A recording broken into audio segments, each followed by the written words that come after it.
ये देखकर अचंभा होता है साहब, जो नेता एनपीएस यूपीएस को हम कर्मचारियों के लिए सही बता रहे हैं, वो खुद के लिए आज भी सिर्फ ओपीएस ही चाहते हैं। 8वें वेतन आयोग की सुस्त रफ्तार, ओल्ड पेंशन स्कीम बहाली की मांग और 18 महीने के एरियर का दर्द, ये मुद्दे अब सिर्फ फाइल में नहीं बल्कि सड़कों पर उतर आए हैं। बजट 2026 से ठीक पहले केंद्रीय कर्मचारियों और पेंशनर के सब्र का बांध पूरी तरह टूट चुका है। एक तरफ 12 फरवरी की देशव्यापी हड़ताल का नोटिस और दूसरी तरफ एनएमओपीएस और विजय कुमार बंधु का यूपीएस पर कड़ा प्रहार और ओपीएस की बहाली की पुरजोर मांग। जय हिंद साथियों, एक बार फिर से स्वागत है आपका एक और महत्वपूर्ण विषय में, जो कि जुड़ा है आपकी पेंशन और आपके वेलफेयर से। आप देख रहे हैं पेंशनर पत्रिका, आपके हक की बात विश्वास के साथ। साथियों, आज हम इन दोनों बड़ी खबरों को जोड़कर देखेंगे कि आखिर फरवरी का महीना सरकार के लिए भारी क्यों पड़ने वाला है।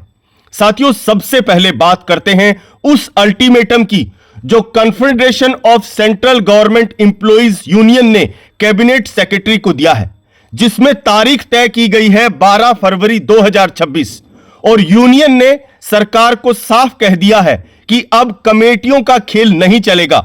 उनकी मांगे सीधी और स्पष्ट हैं। चलिए साथियों, देखते हैं कि यूनियन ने क्या मांग रखी है सरकार के सामने। वो 3 बड़ी मांग है। पहली, 8th पे कमीशन, हमें 2027 तक इंतजार मत करवाइए, 1 जनवरी 2026 से ही डीए को बेसिक में मर्ज करके अंतरिम राहत दी जाए। दूसरा, ओपीएस और एरियर, एनपीएस और यूपीएस को कचरे के डब्बे में डालकर ओल्ड पेंशन स्कीम की बहाली करो। इतना स्ट्रॉन्ग मैसेज यूनियन की तरफ से दिया गया है। और साथियों, कोरोना काल का वो 18 महीने का एरियर तुरंत रिलीज किया जाए, वो कर्मचारी और पेंशनर्स का हक है। और तीसरा, नो लेबर कोड्स, मजदूरों और कर्मचारियों का शोषण करने वाले 4 लेबर कोड्स को रद्द किया जाए। साथियों, ये हड़ताल सरकार को चेताने के लिए, अगर बजट में सम्मान नहीं दिया गया, हमारी मांगे नहीं मांगी गई, तो 12 फरवरी को पूरा देश रुक सकता है। लेकिन साथियों, लड़ाई का दूसरा मोर्चा संभाला है एनएमओपीएस और उसके राष्ट्रीय अध्यक्ष विजय कुमार बंधु ने। रिपब्लिक डे पर बंधु जी ने जो ऐलान किया, उसने यूपीएस की हवा निकाल दी है। और सरकार ने सोचा था कि यूपीएस देकर कर्मचारियों को शांत कर देंगे, लेकिन साथियों, जैसा कि पीएफआरडीए का डाटा बताता है, केवल 3% कर्मचारियों ने ही यूपीएस को अपनाया, यानी 97% लोगों ने यूपीएस को नकार दिया। यह एक तरीके से सरकार की नैतिक हार है। और विजय कुमार बंधु जी ने एक बड़ी बात कही। उन्होंने कहा, और बार बार कुछ लोग तो लगातार करें यूपीएस में हो जाए तो ओपीएस हो जाए। अरे मेरे भाई, मैं आपसे फिर कह रहा हूं, मां है, हम आप कहते ना मां जैसी है, मां नहीं है ना। यूपीएस ओपीएस जैसी हो सकती है, लेकिन वो ओपीएस नहीं है। और साथ ही साथ उन्होंने ये कहा कि जो लोग यूपीएस और एनपीएस की तारीफ करते हैं, वो खुद ओपीएस चाहते हैं। साथियों, एनएमओपीएस का स्टैंड बिल्कुल क्लियर है। अगर इस देश का सिलेक्टेड आदमी 20 साल 35 साल सेवाएं देगा, उसको पेंशन नहीं दी जाएगी, और जो एक बार निर्वाचित हो गया उसको 3-3 4-4 पेंशन दी जाएगी। ये कौन सा राष्ट्रवाद है? प्रधानमंत्री सवाल पूछना चाहता हूँ, राष्ट्रवाद नेताओं को पेंशन देना और सैनिकों को पेंशन देना कौन सा राष्ट्रवाद है? ये फर्जी राष्ट्रवाद है। मैं पूरी तरह कहता हूँ, देश के नेताओं को अगर पेंशन है, देश के अर्धसैनिक बलों को जो 1000-2000 किलोमीटर अपने घरों से परिवार को छोड़कर 0 टेम्परेचर में देश की सेवा देता है, और कभी कभी तो असहज स्थिति आ जाती है, कुर्बानी भी देता है, उसको पेंशन नहीं, नेताओं को पेंशन, ये गलत है। और इसके खिलाफ अटेवा एनएमओपीएस उसके सहयोगी संगठन है, और हम लगातार इस मांग को करेंगे। और अभी श्रम कानून आया है, श्रम कानून इस देश के श्रमिकों को मुर्दा कर दिया गया है, मार दिया गया है।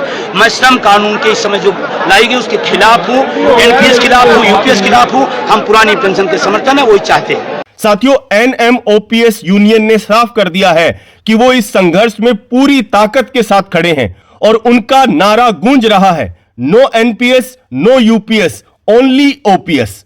साथियों, अब जरा सोचिए, एक तरफ 12 फरवरी की हड़ताल जिसमें वेतन और एरियर की मांग है, और दूसरी तरफ एनएमओपीएस का पेंशन को लेकर कड़ा रुख, ये डबल इंजन का विरोध बजट सत्र के दौरान सरकार पर जबरदस्त दबाव बनाएगा। और साथियों, इसी के साथ साथ कुछ और बड़े मुद्दे हैं, जैसे कि वैकेंसीज खाली पड़ी हैं, निजीकरण किया जा रहा है, इन सब का भी विरोध कर रही हैं ये यूनियंस। और 9,000 की न्यूनतम पेंशन की मांग, ये सब मिलकर एक बड़ी लहर बन चुके हैं। कर्मचारी अब समझ चुका है कि अगर अभी नहीं तो कभी नहीं। साथियों, ये वक्त एकजुट होने का है अगर आपकी मांगें सच्ची हैं और अगर आपको इन्हें सरकार के सामने अच्छे से रखना है। चाहे आप 8वें वेतन आयोग के लिए लड़ रहे हो या अपनी पुरानी पेंशन स्कीम के लिए, रास्ता एक ही है, एकजुटता और सही से अपनी मांगों को सरकार के सामने रखना। साथियों, आप क्या मानते हैं?